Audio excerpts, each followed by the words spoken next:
Okay, I also see a question about the code itself, Fatima. So I think what you're talking about there, the background checks that we're talking about would be run under the child welfare code. So if there's something that I'm missing in your question, just check with me after the call and we can talk through if I'm missing a part of your question there.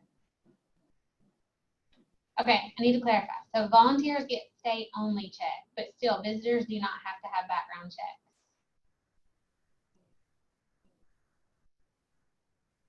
Okay, Ebony, did we have more that I missed? And you know what, while you're doing that, Ashlyn, I might jump in. So you guys may hear to try to help clarify, and Misha, really appreciate you. There is, when you go to this CVC system, you can request two types of checks. So you can request a state-only check, which is just a check of the Arkansas-based criminal background check system, or you can request state and federal. State and federal requires the fingerprint. So if you have to do state and federal, then notice that's what drives the fingerprint. So you guys may have understood that, but just for those of you that may be new to this, if you hear I'm talking about two different types of checks. So, and then registry, the central registry is yet a third check. So just, I hope that clarifies some. Thank you for that, Kevin. And I also see a question, I think maybe we've answered it, but just in case not, in order for the whole process to be completed, the maltreatment part is included in that. So before you get the overall approved status in your INA subscription, before that, or your account, before that comes back to you, the team here would have looked at that maltreatment piece. So just like Kevin was saying, it's dependent upon the applicant or the employee that you're seeking the request, but for sure there'll be an Arkansas state criminal that needs to come back from the state police, and also a maltreatment that needs to come in from the central registry before it's complete, and or the FBI if you've got somebody that you're either required to do the FBI on, or they have lived out of the state. So all three of those or two of those, depending on the type of request, have to be in and cleared before you will get a completed process and an approved. States, when does the digital process become mandatory? That would have been October 1st date, is that correct? That's so correct. October 1st is when everyone should be using this new system.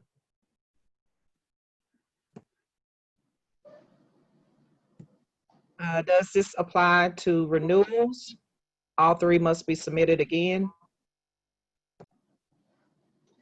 So yes, you would depend. I'm always hesitant to say, if you were under a situation where the FBI was not required, so whatever you've been doing in the past since September, whatever you've been submitting and whatever you've been required to do under your license type or under the service that you're providing, whatever you were required to do, you still do that today. And it would be also the same process for any employee that you're renewing, meaning it's time to, the time has gone by and now it's time to run those checks again, then yes, the renewal would be the same process as what we're talking about right now.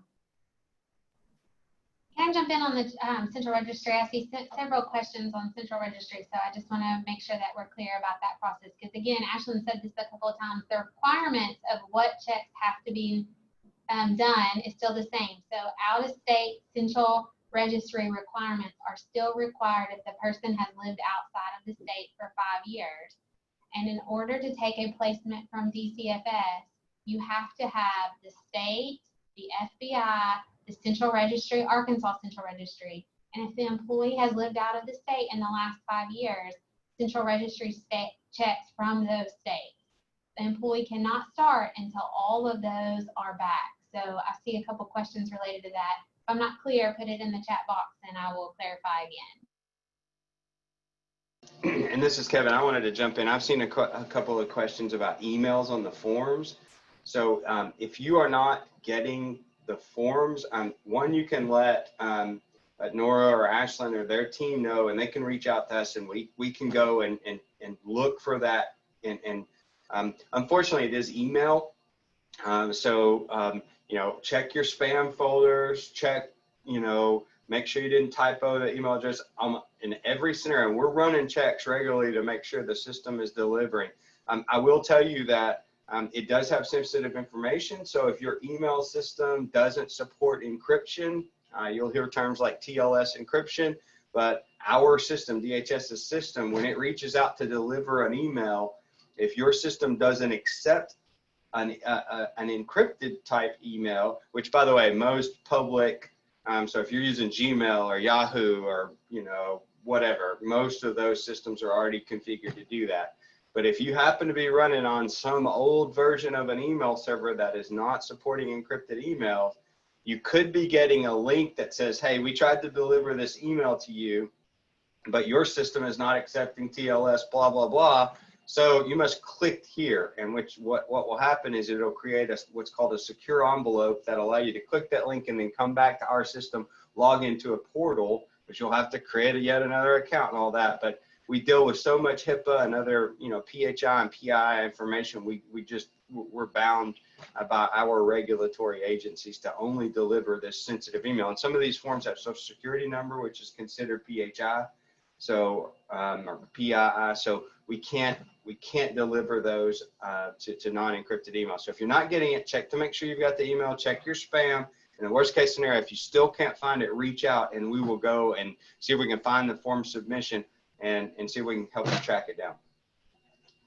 I see a question specific to me. So I just want to be really clear because I know this is confusing. If you take a placement from Children and Family Services, a child in foster care, you can not have your employee start until state, FBI, central registry, and out-of-state central registry if that's required. If you do not take a placement, which I know a couple of you on here do only take private placements, do not take placements from DCFS, then you just follow the licensing standard, minimum licensing standards. And I'll put back to Ashlyn or Ebony if they want to go through those. So if you do not take a DCFS placement and you're just taking private placement, you follow minimum licensing standards. If you take a placement from me, you follow minimum licensing standards, plus you have to have FBI and central registry all completed before the employee can start at your residential facility, or if you're a private license agency or TFC provider, those foster homes. You got it. If you're a residential facility and you don't interact or do business with DCFS and you have questions about it, reach out to your licensing specialist and they'll be able to show you what the reg says and what's required for you if it's still a little fuzzy for you. Hey, there's a great question about checks expiring. So most of you guys that are residential providers who take placements from DCFS, because we went to all FBI checks last September, for the most part, your employee should kind of be on a cycle of every, 2 years. And yes, you are entering them in PI, which is a DCFS system. We will work on the reminder issue over the next year or so as we're making first enhancements. But the hope is that you get your employee so that at the same time you have to do state, FBI, and central registry all at the same time, so all your employees don't have different renewal time. Oh, and one other thing, I saw the question about somebody staying overnight. While not a requirement, it is a good idea to make sure, especially as you are responsible for that home. I assume we're talking about a private foster home or private license agency. So I would encourage you to do background checks if you have people staying as guests with your house parent. State only, FBI is not required unless you feel like, hey, they've lived out of state recently. I'm sure you guys all know that sometimes you do a state and then you get an FBI and you get a hit back on the FBI, which we saw several of last year when we started doing FBI checks on some of your employees. So if you vet, hopefully you're doing some kind of vetting. If you think that FBI might be necessary, you could always do that as well. Okay. There's a question. Also, is the subscriber fee of $150 taking the place of all background check fees? Yeah, I'll answer that. Unfortunately, no. So you can sort of think of that is a, by the way, that's a source of internet fees for INA. It's not a source of revenue for the department. It was a way to allow us to get the system up. We are working to give you an option to not have that subscriber account. But to be clear, if you don't have that account, every time you go to run a check, you're going to have to put in a credit card for whatever your portion. And we have different payment schedules across different ORIs and those kinds of things. But, you know, the convenience there is that I don't have to type in my credit card number. So if I need to run 10 or 20 checks this week or this month, you know, all I have to do is log in, and what happens is you will get a bill from INA for those background checks. If you don't have that subscriber account, you're going to pay at point of service every time, much like you were ordering something off Amazon, right? So that's the benefit. But in phase 2 of this system, which we're hoping to get out sometime soon, we will you'll have the option to be able to do that. But it does not replace the $22 name-based check or the $11 check for volunteers or the $14 and $25 FBI check, etc. Those fees are still, and so the INA, the subscriber account fee is really for the convenience to access the web-based system. The other fees are sources of revenue for state police and then onto the FBI.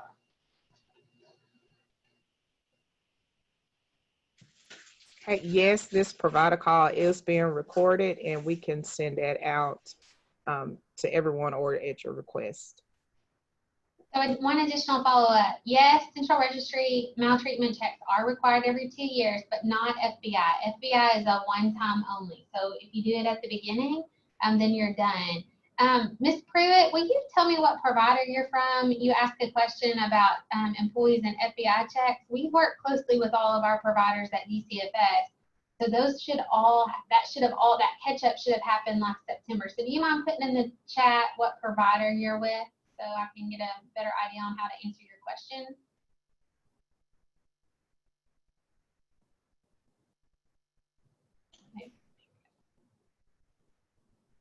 Ebony, while we're waiting on Ms. Pruitt to enter that information, were there any other questions that we missed? I think we're all caught up. Yeah, I believe we addressed them all. And if we skipped over something, please feel free to unmute your button and go ahead and ask the question, because now we have the perfect people on the line to kind of assist you with whatever issues that you're running into. So now's the perfect time to ask any questions. Okay, so I can answer Ms. Pruitt. Ms. Pruitt, you brought up a great point that I forgot about. So Delta is a PRTF, and so PRTFs, I am not referring to DCFS placements related to PRTFs, psychiatric residential facilities. So we did not work with the PRTFs on FBI background checks for all employees because we do not use federal money to pay if we have to pay for PRTFs. It's paid out of Medicaid or state general revenue. So you are doing the same thing that you have done related to your licensing requirements if you are a PRTF, psychiatric residential facility, treatment facility. The question that I have, I've received like the child maltreatment form back where it's already signed, but then when I try to get everything approved for one of my volunteer or someone, then Miss Cynthia didn't get hers before mine or something like that. So that's what I was trying to ask the question earlier. Can I just send her like, hey, can I just show you the copy that I have, and then that way we can go ahead and get it approved, or is that just pushing her further back if I did that? Well, we are aware of that issue, and Ashlyn and I and Cynthia and Dennis have worked through that process. So hopefully that will not continue to happen, that the provider gets the central registry check back before DCCEC has. But I don't want to go too much into that process because over the next month, we are working hard at DCFS to transform our central registry process to hopefully streamline it and make it easier for you all. So I'm sure we'll have a provider call like this to walk it through. But hopefully moving forward, we've identified the issues, and DCCECE or child care will get the result probably faster at the same time as the provider related to the central registry check, so that won't happen again. But if it does continue to happen, please let Ashlyn and myself know, and Cynthia, and we'll regroup and figure out why that continues to happen. I have a question about, we did the state background check on a volunteer recently. If we decide to hire that volunteer on as an employee, do we have to do another state background check, or can we just do the FBI check? FBI checks can be added on there. It says an FBI can be added later.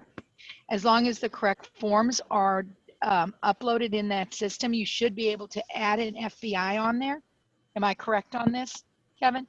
That sounds right to me, because it would be all the same code that are all the prohibited offenses that we're searching for regardless. So that seems logical to me, that you would just be able to add the additional FBI. Anybody disagree with that? Ashlyn, I agree with the analysis, but you're just gonna have to make sure that you adjudicate it differently on the back end. Like, as far as knowing that that's not an employee, not a volunteer, and that, to go in and adjudicate it as an employee, not a volunteer. Well, actually, let us have an all-applying conversation about that, because then now my brain is thinking, okay, well, the system allow that somehow. Yeah, I was about to say something to that. The system currently does not allow you to go in and just, if you choose state only, it's going to run as state only, and that's the only adjudication buttons that are going to show up. So if you choose state and FBI on the beginning, both buttons will be there, and you will be able to go back and run the FBI at a later date. But if you choose state only, state is required as a part of the FBI check. So if you don't choose FBI in the beginning, another check will have to be run, at least at this time. Gotcha. Thank you, Justin, for that clarification. So you would need to rerun the check as an employee, not volunteer. Okay, thank you. So I need to go back to Ms. Pruitt and PRTS.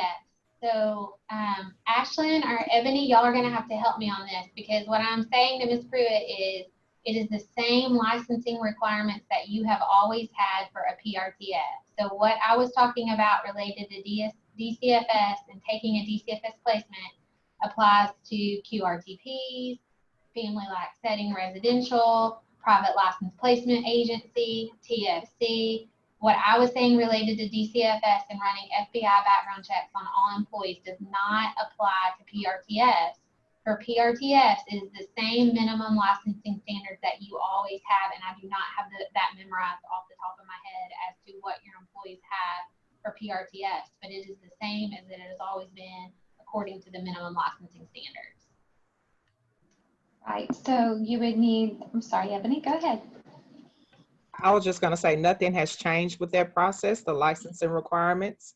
So you will refer to the minimum licensing standards with that, or we can kind of walk you through with your licensing specialist if you're having some type of confusion on that. Right, so it would be the Arkansas State Criminal Check and the Central Registry Check, and it would be dependent upon if the person, the applicant or the employee had lived in the state or not. So that was good advice that Ebony gave you. If you have questions about that, then just call your licensing specialist. They'll be able to walk you through, but it's in your book as well. That's what we're following.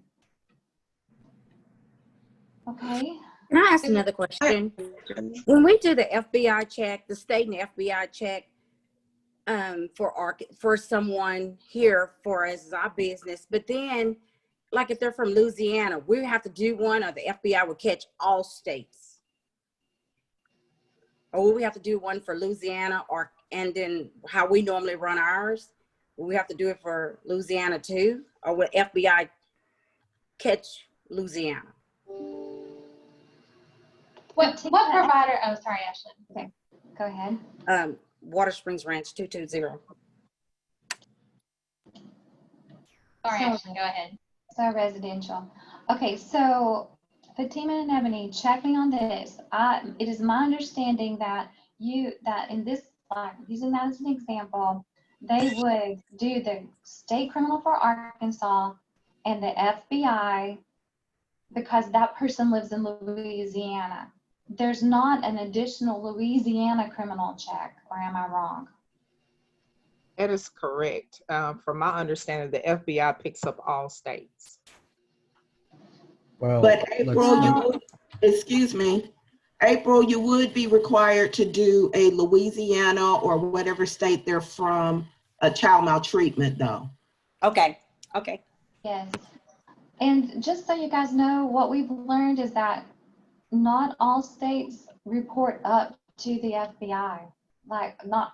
Well, let me clarify here. All states do report to the FBI, but not all law agencies within that state report up. So you may have a local small city where someone's been criminally convicted and sitting in the city jail that would not get reported up to the FBI. So I can't speak as to whether that state's check has to be run through, but there may be a situation where that may be necessary.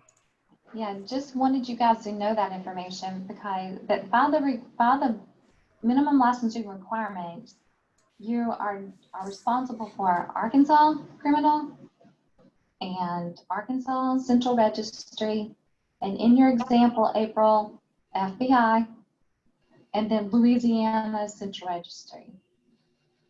So if any of you on the call are just a little unclear about that, again, ask your licensing specialist about all of them. Because if you are an entity that works amongst DCFS, we can even help you there. And if we don't know the answers, and we can reach out to Misha and her team and get clarity. So always use your licensing specialist as a point of contact always. And we can hunt down answers for you if we don't readily know them. I have a question because I'm kind of confused right now. Can y'all hear me? Yes, ma'am. Okay.